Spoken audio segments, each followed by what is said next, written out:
Hip-hop, rap et R&B pendant 2 heures. Branchez-vous. C'est Urban Fun avec Darez sur Fun Radio. C'est un des plus grands rappeurs français, c'est même le padré du rap game. Il a sorti le 10 décembre dernier son 10e album, Grand Monsieur, notre invité ce soir dans Urban Fun, ROH2F. Bienvenue Rof sur Fun Radio. Yo quoi? Ça va quoi frérot? Top. Bienvenue chez nous à Bruxelles. Ah, c'est la maison. T'as l'habitude de venir par ici ou pas? Ouais, en off, ouais. Ok, en sous-marin. Alors Ousni, c'est un honneur pour moi de te recevoir aujourd'hui car j'ai une relation particulière moi avec ta musique, comme beaucoup de Bruxellois je pense. J'ai commencé à écouter énormément de rap français quand j'avais 14 ans et le premier album que j'ai saigné, c'est le tien, Le Code de l'horreur, qui est, selon moi, toujours le meilleur album du rap français. Je pense qu'on est nombreux à le penser. Est-ce que tu es conscient aujourd'hui que t'as marqué toute une génération comme la mienne? Je le serai jamais assez, je pense. Et c'est bien comme ça, en fait. En tout cas, ça fait plaisir. Sachez que le respect est partagé. On a fait cette musique de manière naturelle, en toute transparence. On a mis notre énergie, notre âge de vivre, notre sincérité. Et je pense que c'est ce qui a valu cette reconnaissance. Nickel. Ça fait plaisir.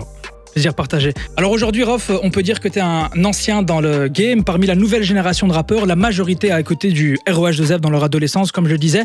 Du coup, est-ce que tu as ressenti une certaine pression en préparant ce nouvel album en te disant que peut-être tu allais être fort analysé, fort scruté? J'ai toujours le même ressenti avant de faire un album.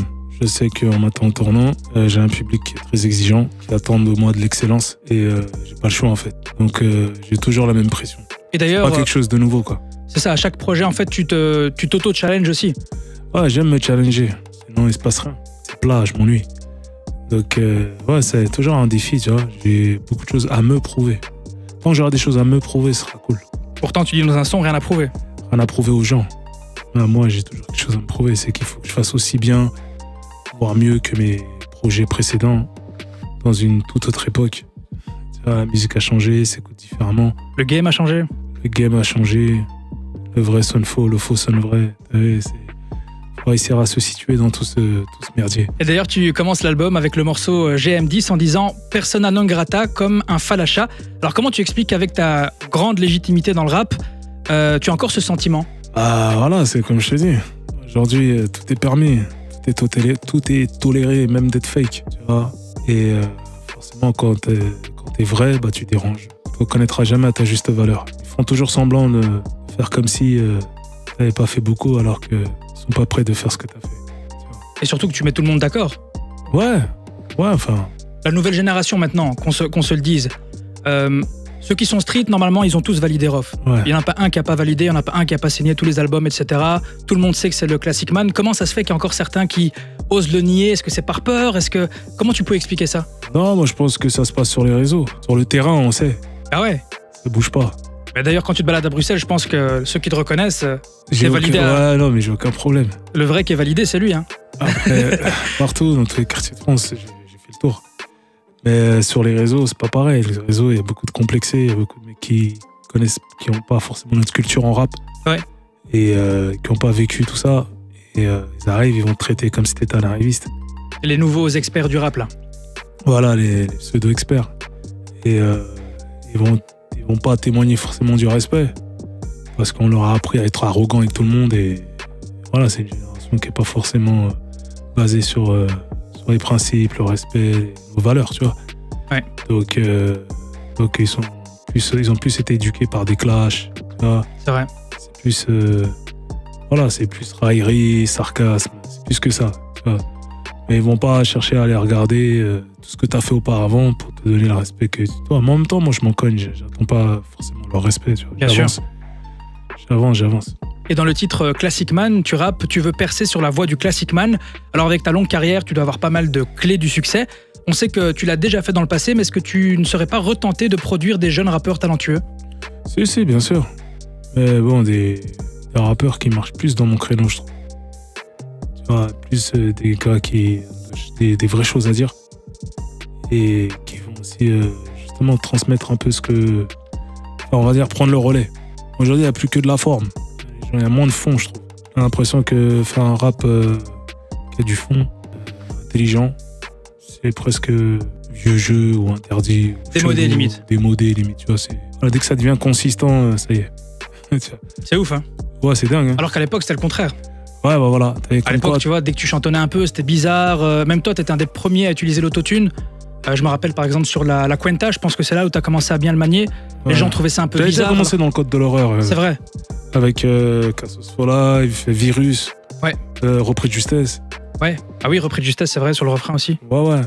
Mais bon, voilà, je le dosais. Et puis c'était important de garder sa signature vocale à l'époque. Aujourd'hui, t'as des mecs qui vont se cacher derrière l'autotune. Constamment. Constamment, et tu sauras pas vraiment c'est quoi. Tu pourras pas reconnaître leur voix. Pas oublier, vous êtes des artistes. Faut pas avoir honte de vos voix, faut gérer. Soyez simple. Alors, ça fait zizir, En Mode, Dans Ma Wers, Zlatana, que des titres qui sont devenus des expressions et des mots installés dans la langue française. Est-ce que quand tu fais ce genre de morceaux, c'est volontaire d'en arriver là, ou bien tu ne t'en doutes pas du tout en fait? Non, je m'en doute pas. C'est pas calculé. Quand c'est calculé, ça pue la merde. Non, ça sort comme ça, et après, voilà, on est toujours surpris de voir l'ampleur que ça prend derrière. Et aujourd'hui, j'entends tout le monde dire En Mode, tout va, enfin, un peu comme j'ai fait dans mon morceau. Ça me fait sourire. Et pas que les consommateurs de rap, hein, c'est devenu une expression... Ouais, tout le monde, hein. Même l'Assemblée nationale, Ouais. les politiques, les animateurs, les acteurs, les influenceurs, tout le monde. Le Dans Ma Les Wers aussi, restaurateurs. Dans Ma Wers, c'est revenu un peu à la mode. Ouais, dans ma Wers aussi, ouais. Ça, je me trompe pas, je pense que c'était sur la Cuenta. Voilà, Quanta, ouais. Et le morceau avait fait parler de lui légèrement à l'époque, mais maintenant l'expression, c'est vraiment... Ouais, tout le monde est WRC, ça y est. Ouais, tout le monde est dans sa Wers. Ouais, tout le monde est WRC, ouais. Alors, ça faisait longtemps que tu n'avais pas mis de grosses têtes d'affiche en featuring sur un album, mais sur Grand Monsieur, tu t'es fait plaisir. On y retrouve les plus gros vendeurs de disques en France. Alors moi, j'avais interviewé à l'époque Alonso il y a quelques années qui me disait que c'était ses fils qui choisissaient les featuring comme eux étaient à jour, c'est la nouvelle génération. Alors toi, on sait que tu as plusieurs enfants, des adolescents. Est-ce Ouais. qu'eux aussi ont ce choix de featuring avec leur papa ou pas? Non, pas vraiment. Ils sont pas impliqués dedans? Non, pas vraiment. Non, sur cet album-là, non, ils m'ont pas influencé. On va dire, c'est des feats que le public veut voir. Ouais. Et ça va, on a des retours sur les réseaux, ça fait longtemps, tu vois. Donc, j'essaie aussi de faire plaisir au public et de montrer que je suis pas si fermé que ça. Ouais. Et c'était le 10e album, fallait marquer le coup. Donc, j'ai ramené des artistes avec qui je pense je voyais bien le truc. Tu vois, des artistes très talentueux. Voilà, t'as Jul, t'as Naps, t'as Gims, t'as Joe, t'as Taïk, Jiménez, t'as Gepe Keno, qui est le rappeur italien. Ouais. D'ailleurs, on Voilà. parle d'Jiménez, toujours une chanteuse dans les albums de Ruff. Hein. Ouais. Et c'est toujours les important. gros morceaux. Voix Moi, féminine. Apaise ton cœur, pour moi, c'est un gros morceau sur l'album. Hello, hein, c'est une drill en plus. Ah, moi, j'aime beaucoup. Très mélodieux. Ouais. C'est vrai que t'as Ayman, elle a géré. c'est toi qui as aussi amené un peu cette mode des chanteuses à chaque fois sur les morceaux rap français, je parle. À l'époque, il y a Wallen, Ouais. Amel, les Zao, Tout le monde, tu les as tout tu. Jen Reinhardt, Kelia, Jenali. Jenali aussi, ouais. Et voilà, non, mais en fait, moi, les morceaux, je mélange rap et chant, ça l'a toujours fait. Ouais. Donc, voilà, pourquoi tu veux changer une recette qui marche? Exactement. Et puis pendant le confinement, Ruff, on se souvient d'un live Instagram très attendu entre toi et Gims pour une explication entre deux grands artistes. Et puis dans cet album, on est heureux d'écouter un featuring, c'est l'expérience, gros morceau. Ouais. Est-ce que ça a été facile artistiquement d'allier vos deux univers sur un titre? Non, pas tant que ça, parce que on a attendu, on a cherché le son quand même. Il m'a envoyé des sons sur WhatsApp ou des refrains, proposé pas mal de choses. Des fois, on partait sur un son, je disais, ouais, viens, on s'arrête sur celui-là. Il me disait, ouais, si. Et puis finalement, je revenais avec un autre truc, tu vois. Ça a duré quelques mois comme ça. Mais comme quoi, t'as vu, on était ouverts. Et on s'est pas pris la tête, on a laissé le truc venir et on a trouvé le compromis.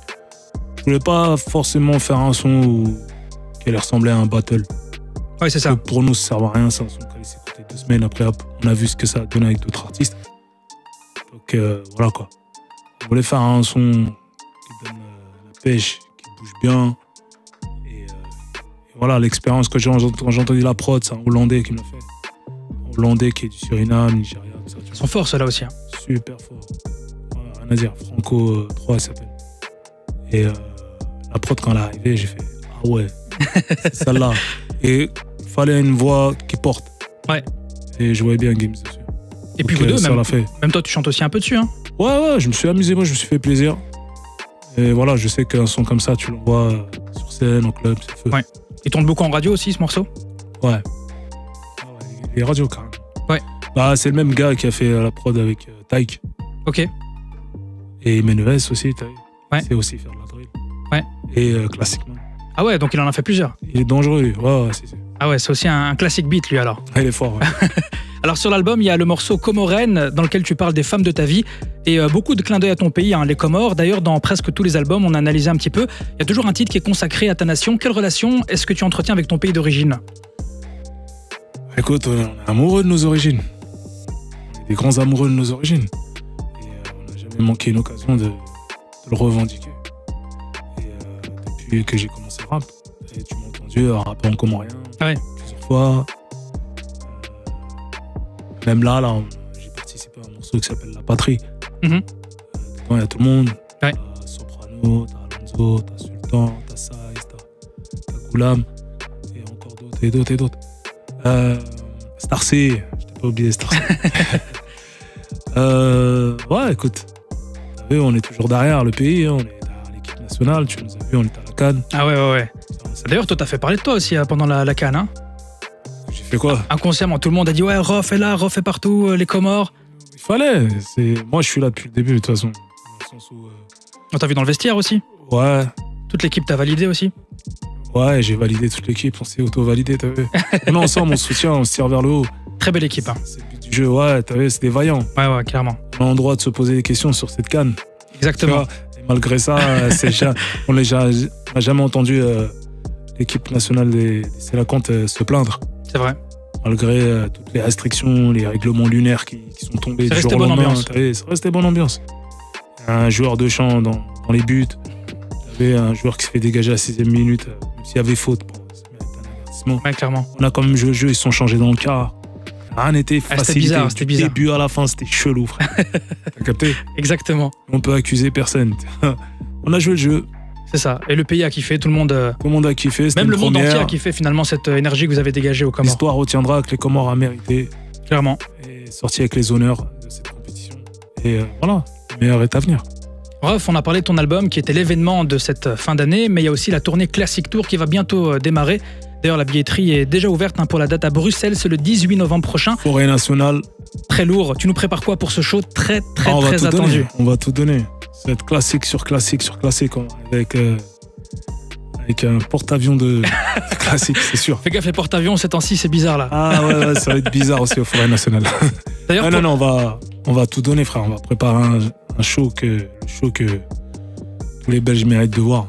Pour l'anecdote, le premier concert de ma vie, c'était le tien en 2008.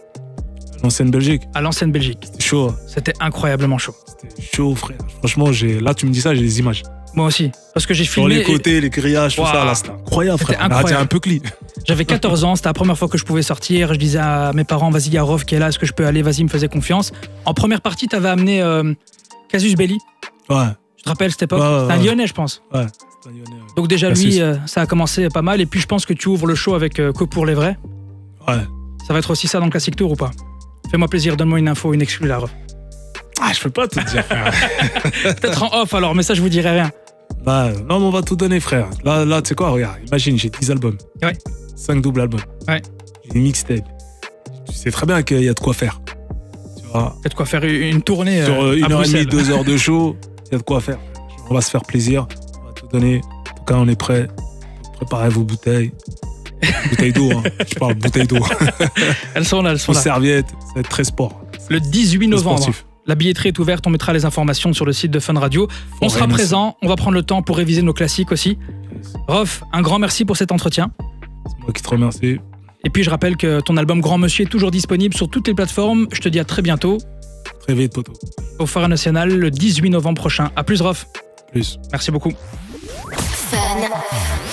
Fun Radio. Enjoy the music.